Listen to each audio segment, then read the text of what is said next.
Señor Mendoza, yo quisiera tocar tres momentos respecto de la literatura española: lo que es el franquismo, la transición democrática y la actualidad. Comencemos por lo de la dictadura franquista.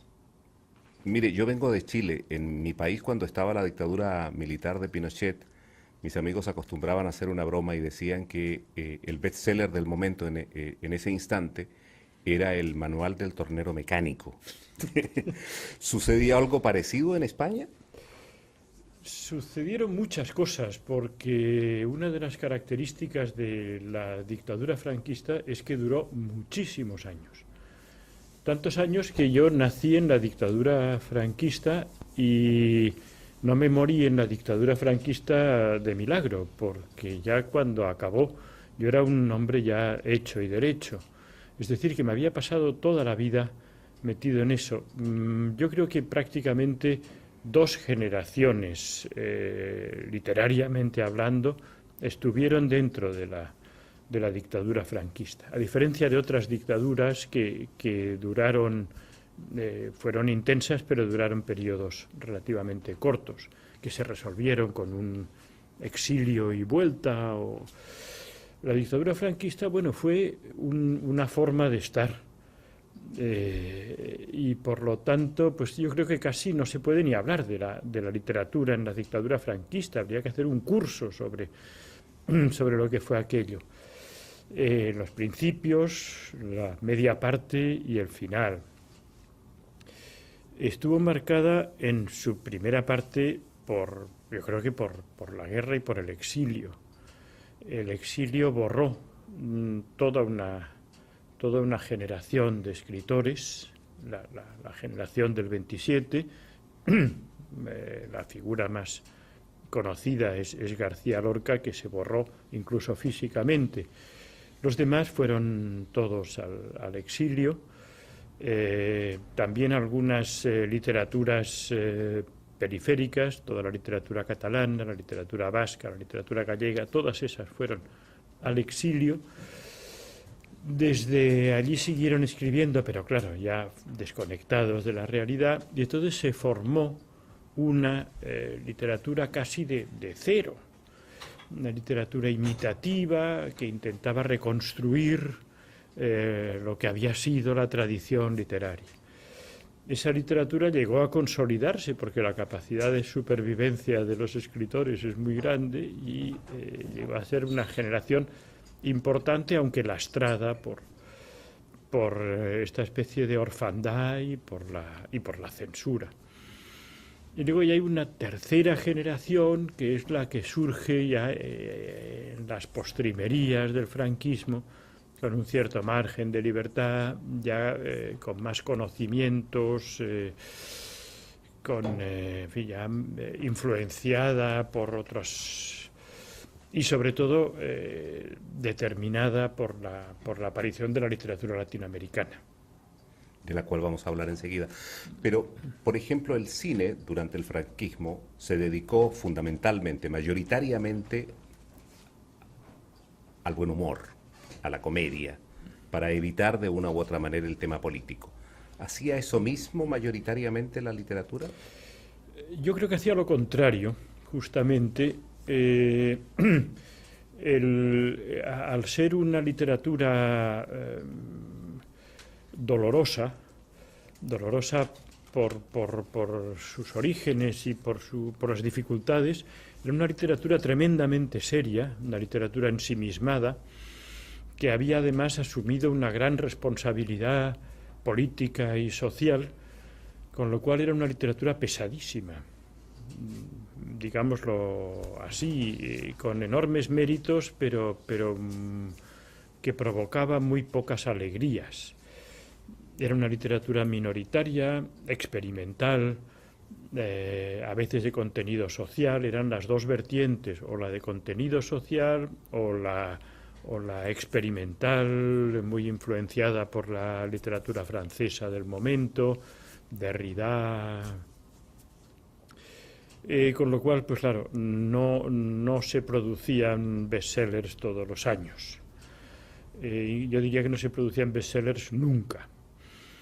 Era una literatura casi de embrión, de semilla, de donde luego tendrían que salir algunas plantas, pero que estaba más bien todavía bajo tierra.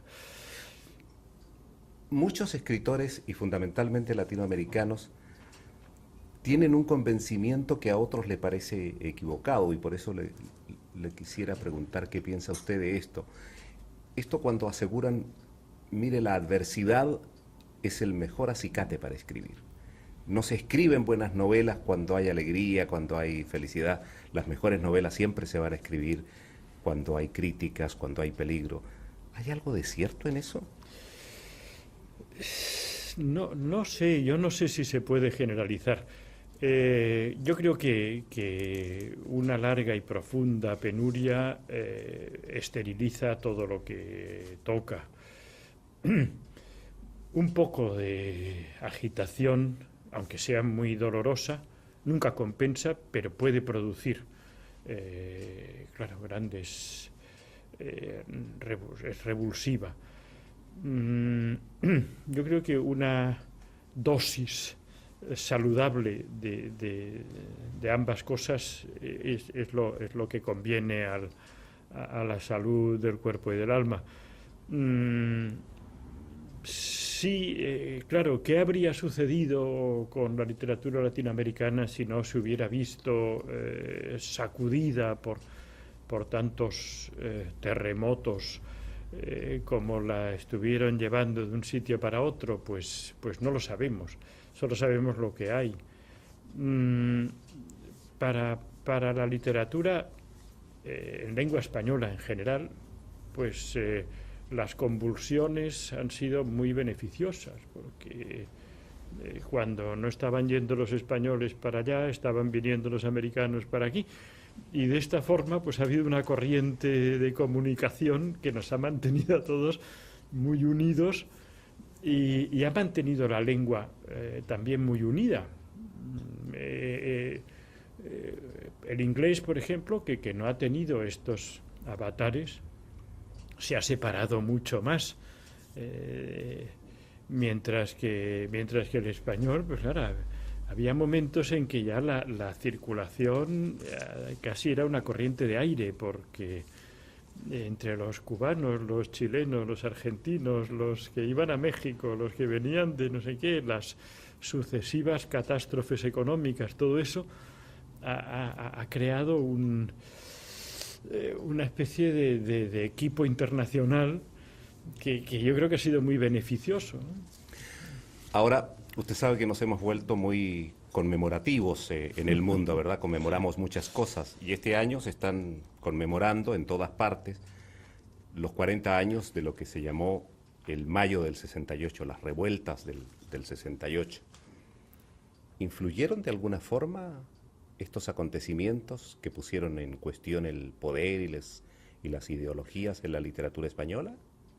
Sí, yo creo que sí, de una forma indirecta, porque vimos mayo del 68 pues a través de una prensa muy mediatizada, de una televisión que lo ocultaba todo. Yo creo que marcó una diferencia importante, que es que algunos, porque teníamos privilegios de clase, pudimos ir a ver el mayo del 68 en persona, pudimos pagarnos el pasaje a la revolución. Los demás tuvieron que seguirlo de una forma indirecta. Es decir, que usted estuvo en París. Yo no estaba en París entonces, curiosamente estaba en Suiza, estaba trabajando entonces en Lausanne, en una imprenta en Lausanne. Pero seguí, en cambio, día a día y en una televisión fiel con la realidad, quiero decir, lo que estaba sucediendo en las calles y además pues oyendo en francés lo que decían unos y otros. Recuerdo el famoso discurso de Gaulle, las declaraciones de Sartre, la ocupación de l'Odéon, todas estas estos momentos los viví, pues no físicamente allí, pero sí, cosa de la que nadie se enteró en España. Nadie sabía nada de lo que pasaba, porque eso era una de las cosas que más miedo daban. No tanto la ideología, sino el mal ejemplo. Era una dictadura ya asentada, un poquito obesa, ya con manías de solterona, que lo que no quiere, ya sabe que hay gente que hace cosas malas, lo que no quiere es verla. No, yo no quiero ir al cine porque sale gente desnuda. Entonces no me parece mal, pero que no me lo hagan ver. Y era un poquito eso. Aquí nosotros tenemos nuestro jardín muy limpio y bien regado, y no queremos que vengan a contaminarnos. A contaminarlo unas invasiones. Con lo cual en España no. Pero en cambio sí hubo unos que lo vivimos, también por la edad, de una forma muy intensa. Aquella revuelta. Luego resultó que era muy formal, pero quizás por eso también nos interesaba más porque era formal. Lo que buscábamos eran revoluciones formales, más que ideológicas. Ya habíamos leído todos a Marx y a Lenin. Lo que queríamos era ver que teníamos que ponernos para salir a la calle, y ellos nos enseñaron el vestuario, el lenguaje, los lemas, las canciones, esa forma de manifestarse que todavía se practica, pero ya de una manera muy marginal, los epígonos. Yo creo que sí, que fue muy importante. Ahora, la transición democrática española se realiza, para resumirlo, sobre el silencio. Y es un silencio de consenso. Hay una gran mayoría del pueblo español que considera que es oportuno guardar silencio para construir el futuro.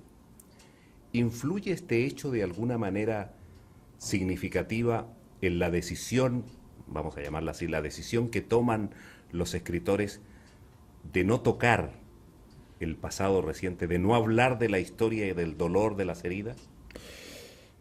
Yo ahí tengo una visión personal. Yo no creo tanto en esta conspiración de silencio. No había nada que callar. Todo estaba dicho y sabido en ese momento. Yo creo que hubo un consenso, es decir, bueno, estábamos hablando de cosas terribles, pero que habían sucedido hacía 40 años, 35 años, no sé, muchos años. Así es. La guerra civil había acabado el año 39, estábamos en el 77. No era el caso de Chile, o de la Argentina con Alfonsín y su controvertida decisión. Era un caso de decir, bueno, casi hay que hacer revisión histórica, no abrir un expediente delictivo, sino hacer revisión histórica. Y en ese momento las cosas además eran muy inciertas. Nadie apostaba porque la operación saliera bien. Yo creo que la transición española, en sus inicios, vista desde la distancia, parece una cosa muy fácil. En aquel momento eran continuas jugadas de póker donde la apuesta era todo o nada. Era todo o nada. Todo el mundo estaba echando el resto. Nadie creía que no iba a haber un nuevo golpe militar, unos paramilitares que iban a ajustar cuentas. Todo eso era sumamente peligroso. Yo recuerdo aquellos años donde nadie dormía tranquilo. Entonces, esta versión que se ha dado luego de que hubo una acomodaticia decisión de no sacar los esqueletos yo creo que los esqueletos andaban por la calle armando un ruido con los huesos bastante notable. Después, claro, quizá habría sido mejor, sí, quizá habría sido mejor otra cosa. Quizá el Estado de las autonomías no se hizo, de acuerdo, no se hizo, pero en aquel momento se hizo lo que se pudo. Y salió mejor de lo que todo el mundo esperaba.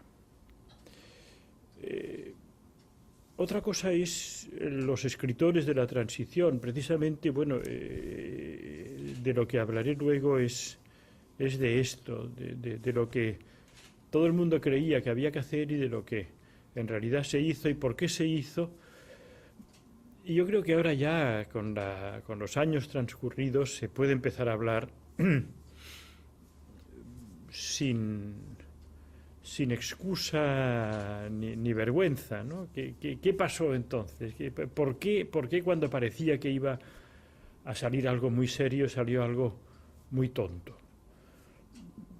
Bueno, en parte por la reacción a esa literatura tan agobiada de los años anteriores, que estaba toda hecha de... Todo era mover piedras grandes de un lado para otro de la sala, ¿no? Las ganas de alegría y de ligereza. Todo el mundo lo que tenía ganas cuando desapareció la censura y hubo libertad, lo que la gente quería hacer era quitarse la ropa. No reflexionar sobre la historia y enviar al paredón a los culpables. No. La gente quería, por primera vez, el destape. Eso sí fue una reacción de consenso. Vamos a quitarnos la ropa de una vez. Era una reacción muy adolescente. Pero es que nos habían quitado la infancia, la adolescencia, la juventud. Estábamos ya haciéndonos muy mayores y todavía no nos habíamos quitado la ropa.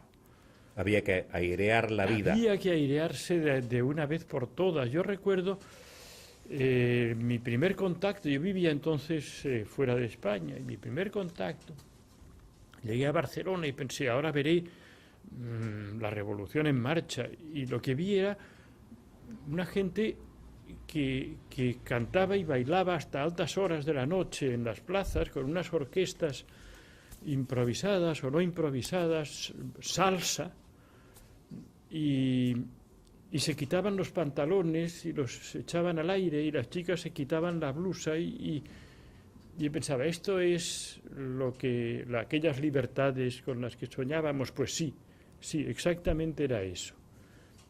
Luego, claro, vino la serenidad y la crisis económica y el Fondo Monetario Internacional, pero de momento, quitarse los pantalones y bailar salsa. Y luego ya hablaremos. Yo creo que fue eso. Y eso hizo la literatura también. ¿Y cómo reaccionaron los lectores frente a eso? Entusiasmados. La crítica se puso muy ceñuda. La crítica siempre, es su obligación, ser ceñuda. Pero los lectores lo agradecieron mucho. Yo pongo en la charla que voy a dar, pongo el ejemplo muy claro del cine. El cine había sido un cine tentativo, simbólico, lleno de sobreentendidos, que era el cine de Carlos Saura. Cine muy serio, donde ya se veía que aquello significaba otra cosa y lo que parecía era lo que quería decir. Y dije, bueno, pues ahora por fin, con la libertad, se podrá hacer una película. Y entonces lo que apareció fue Almodóvar. Que eso era lo que la gente quería. Disparates, tonterías, travestismo, historias absurdas con las que todo el mundo se identificaba, porque estaba saliendo la parte que habíamos reprimido. Creíamos que habíamos reprimido la parte política, lo que habíamos reprimido era la parte lúdica, el gamberro que todos queríamos ser. Y yo creo que con la literatura pasó eso. Alguien sacó un libro muy serio que había tenido guardado muchos años en un cajón y nadie lo leyó. Lo que querían eran historias de detectives y de... ¿no? Ahora, le comentaba yo lo del 68, los 40 años de mayo, las revueltas, pero esos años de los 60, y usted lo mencionó ya en nuestra conversación, era la época dorada de la literatura latinoamericana, el boom de la literatura latinoamericana, Carlos Fuentes, Onetti, Mario Vargas Llosa, en fin, todos esos nombres. Supongo que les habrá servido mucho a los escritores españoles. Bueno, servido mucho es decir poco. Yo creo que nos salvó la vida. Claro, en primer lugar, y además, aparte de eso, creo que hemos sido sumamente ingratos. Así. Ingratos. En España hemos sido sumamente ingratos. Nunca hemos hecho un acto público de reconocimiento de lo que significó eso, ese extraño fenómeno irrepetible para los que entonces estábamos escribiendo. Yo no creo, claro, si alguien se para un momento a pensar en lo que fue el llamado boom, que además fue un fenómeno casi español, porque se produjo todo en España, ¿no? Y en Barcelona concretamente, y en ¿verdad? Barcelona Mayoritariamente. Sí, mayoritariamente. Sí. Aunque algunas figuras que no llegaron a Barcelona tuvieron una importancia tremenda, por ejemplo Rulfo y Borges, dos figuras, claro, tremenda la influencia de estos dos. Pero luego, pues claro, tanto García Márquez, Vargas Llosa, Carlos Fuentes, Julio Cortázar, Pepe Donoso, Alfredo Brais Echenique, Onetti, claro, Guillermo Cabrera Infante, claro, es que son cosas, Lezama Lima, es una lista que no se acaba nunca y de nombres que cada uno de ellos basta para justificar una literatura. Y todos esos estaban todos juntos y sentados en un café en Barcelona. Eso era algo tremendo. Además, cuando ahora se habla del boom, se habla de grandes figuras, pero entonces, además es que no eran nadie. Uno iba a una librería y decía, recomiéndame un libro. Pues mira, acaba de salir una cosa que es muy interesante, y uno se llevaba a casa un libro y era, pues, no sé, La Casa Verde, o Conversación en la Catedral, claro, o Paradiso, o Rayuela. Claro, y uno leía, a ver qué es esto, lee esto que es una obra importantísima, ¿no? Uno se había comprado eso y lo empezaba a leer por la tarde y le daban las 3 de la mañana y seguía allí diciendo, ¿qué regalo me han traído los Reyes Magos? ¿No? Una cosa fastuosa y además nos malacostumbramos, porque luego ahora ya no leemos a ningún escritor latinoamericano porque estamos exigiendo aquel nivel de restaurante de 3 estrellas que nos tenían acostumbrados. Claro, lo que fue eso para una literatura que de alpargata, que era lo que teníamos, con un idioma ya gastado, que no servía para nada, que era un coche viejo al que le van cambiando, como estos coches que circulan por La Habana, pues esto era la literatura española en aquellos años, ¿no? Piezas de por aquí, de por allá, una lengua que creíamos agotada. Pero cómo han cambiado las cosas, ¿verdad? ¿No le da la impresión a usted que ahora estamos en la situación inversa? No. ¿Que son los españoles los que se venden bien en América Latina, por ejemplo? Bueno, yo creo que ahora lo que hay es una compra del mercado latinoamericano por parte del capital español que impone a sus... ¿Para qué nos vamos a engañar? Estamos entre amigos. Ahora las cosas han vuelto a su cauce. Para aquello no podía suceder, no sucederá nunca más. Nunca más. Una docena de países producirán cada uno o 2 escritores de extraordinaria categoría al mismo tiempo. Eso no volverá a suceder. Y además que todos utilizaban el mismo idioma. Eso no volverá a suceder.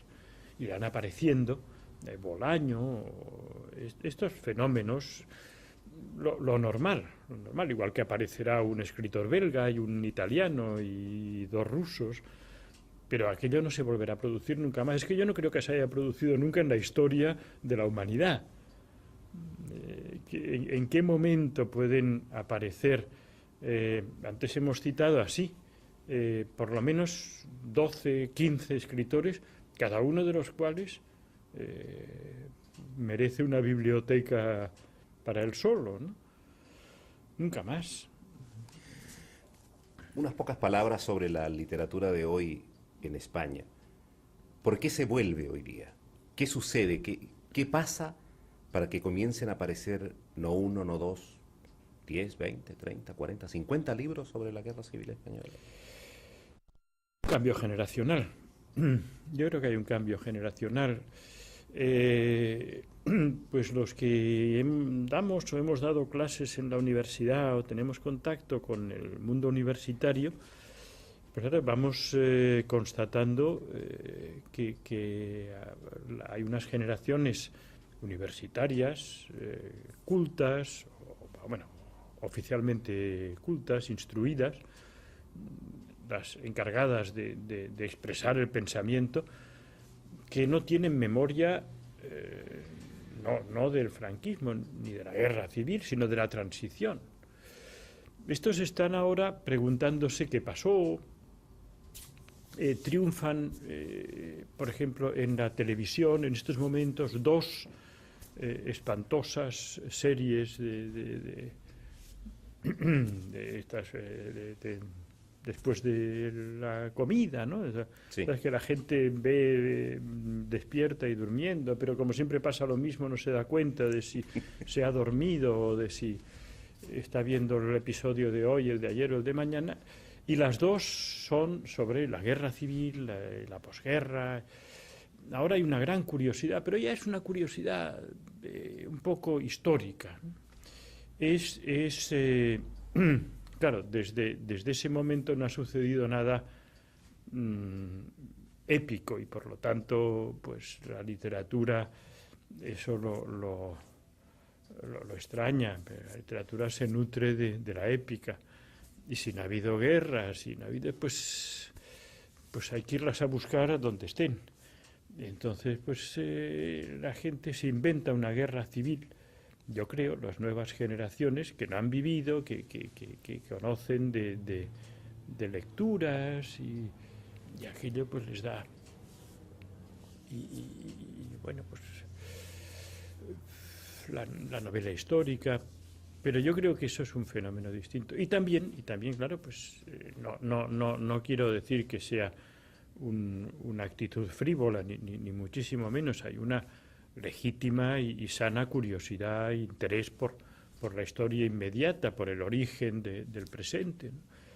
Y por eso acuden a la guerra civil, y a veces muy bien y a veces muy mal. Dos cosas finales, señor Mendoza. La primera es una pregunta que yo siempre le formulo a los escritores y la verdad es que me trae muchos problemas porque cada vez se me torna más compleja la situación. Y es esto de la función de la literatura. Entonces me encuentro con dos extremos realmente muy opuestos. Hay escritores que dicen, mire, la literatura salva al hombre de la locura. Es una posición muy categórica y muy enfática. Y hay otros que dicen, yo tengo mis serias dudas de que la literatura tenga algún valor terapéutico. ¿En qué quedamos? Bueno, no sé si el planteamiento es las propiedades salutíferas de la literatura, ahí ya no sabría qué decir. Yo creo que salva de la locura, pero a veces la provoca. No sé si alguien se ha salvado, pero en cambio yo sé que muchos han enloquecido y muchos se suicidaron cuando apareció el Werther. O sea que no sé si es recomendable. Yo creo que cumple una función importante, que es pues poner orden en la percepción de la realidad. En este caos de cosas que suceden, la literatura pues las ordena un poquito de acuerdo con unos criterios de épocas y de tradición, y explica lo que son los sentimientos, y uno que no sabe si tiene sentimientos o no, pues cuando los lee dice, pues debo tener sentimientos, porque efectivamente lo que me gusta, lo que no me gusta, todo eso, claro que es decir, nos saca un poco de este mundo tan instintivo y primario. Lo que ocurre es que en estos momentos, como muy bien decía usted, la cosa se está complicando, porque antes la literatura pues era prácticamente la única ama y señora, claro, era la dueña de este territorio, y ahora pues lo comparte con muchas otras formas de conocimiento y de experiencia, empezando por la propia experiencia directa. Claro, cuando yo era chico, pues lo que pasaba en la vida lo aprendía en los libros. Y ahora pues es al revés. Cuando los chicos acceden a un libro, les da risa porque antes lo han conocido personalmente. El desfase entre lo que leen y lo que hacen en estos momentos es enorme. Es enorme. Es el mismo que existía antes, pero al revés. Uno ve que en las escuelas pues están leyendo una literatura infantil que habla pues de el cerdito que se escapó de su granja, y después de leer esto salen a la calle y se les acercan unos dealers a venderles droga. Claro, entonces la literatura de poco sirve en estos momentos. Más adelante quizás sí, pero esa función del gran teatro del mundo que era antes ya no lo es.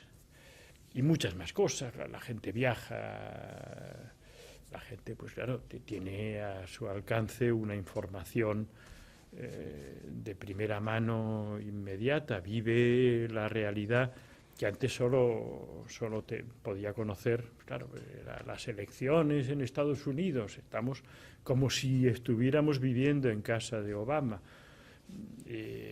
Hace unos años pues uno leía vagamente cómo debía ser aquel país, lo que sucedía, historias.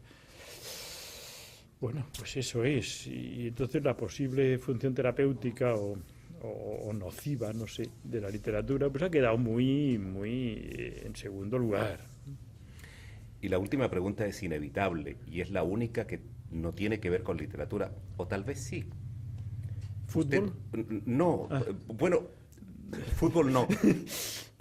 ¿Usted es de los que de los millones que está contento porque ganó el señor Obama?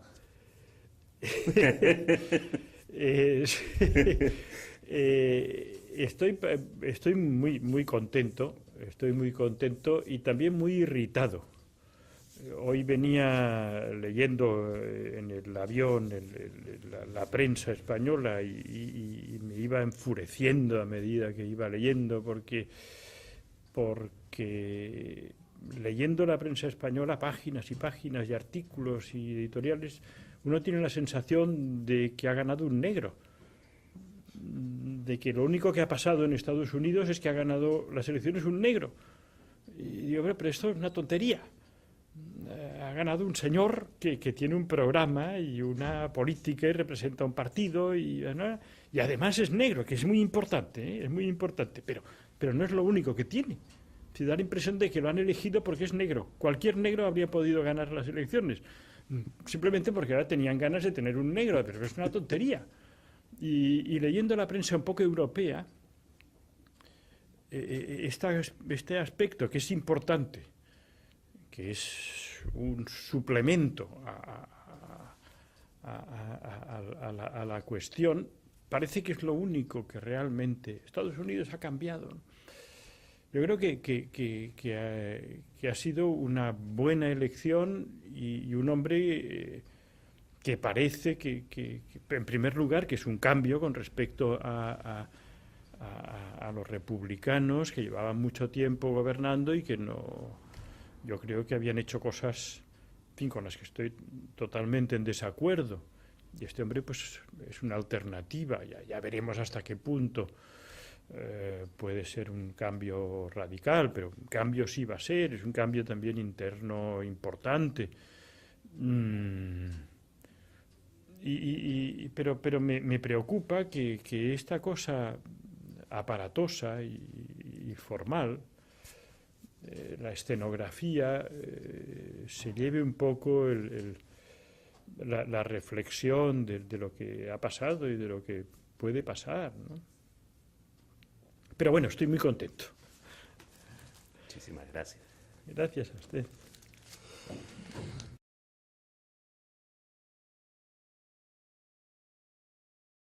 Experimental, a veces de contenido social, eran las dos vertientes, o la de contenido social o la experimental, muy influenciada por la literatura francesa del momento, Derrida. Con lo cual, pues claro, no se producían bestsellers todos los años. Yo diría que no se producían bestsellers nunca.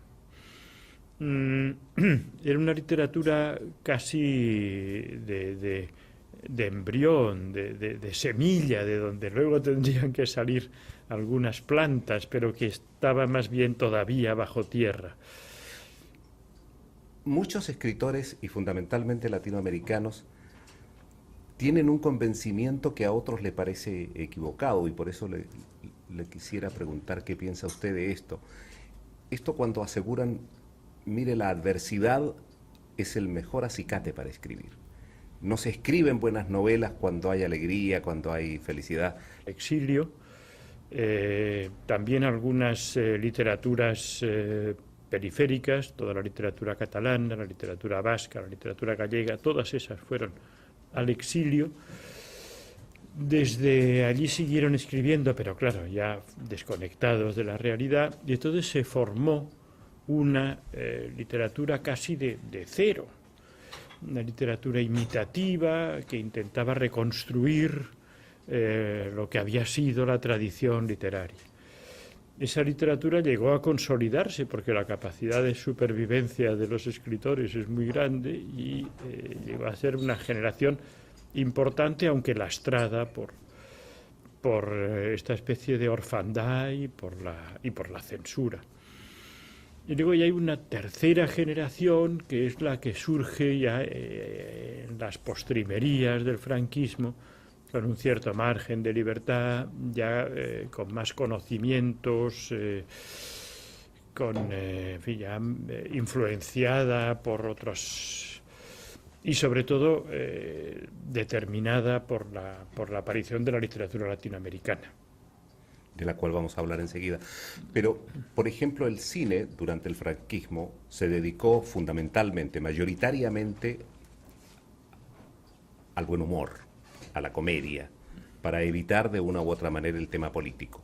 ¿Hacía eso mismo mayoritariamente la literatura? Yo creo que hacía lo contrario, justamente. Al ser una literatura dolorosa por sus orígenes y por las dificultades, era una literatura tremendamente seria, una literatura ensimismada, que había además asumido una gran responsabilidad política y social, con lo cual era una literatura pesadísima, digámoslo así, con enormes méritos, pero que provocaba muy pocas alegrías. Era una literatura minoritaria, generaciones, literariamente hablando, estuvieron dentro de la dictadura franquista, a diferencia de otras dictaduras que duraron, fueron intensas, pero duraron periodos relativamente cortos, que se resolvieron con un exilio y vuelta. La dictadura franquista, bueno, fue una forma de estar. Y por lo tanto, pues yo creo que casi no se puede ni hablar de la literatura en la dictadura franquista. Habría que hacer un curso sobre lo que fue aquello. los principios, la media parte y el final.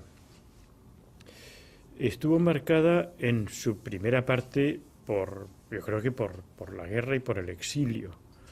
El exilio borró toda una generación de escritores, la generación del 27, la figura más conocida es García Lorca, que se borró incluso físicamente. Los demás fueron todos al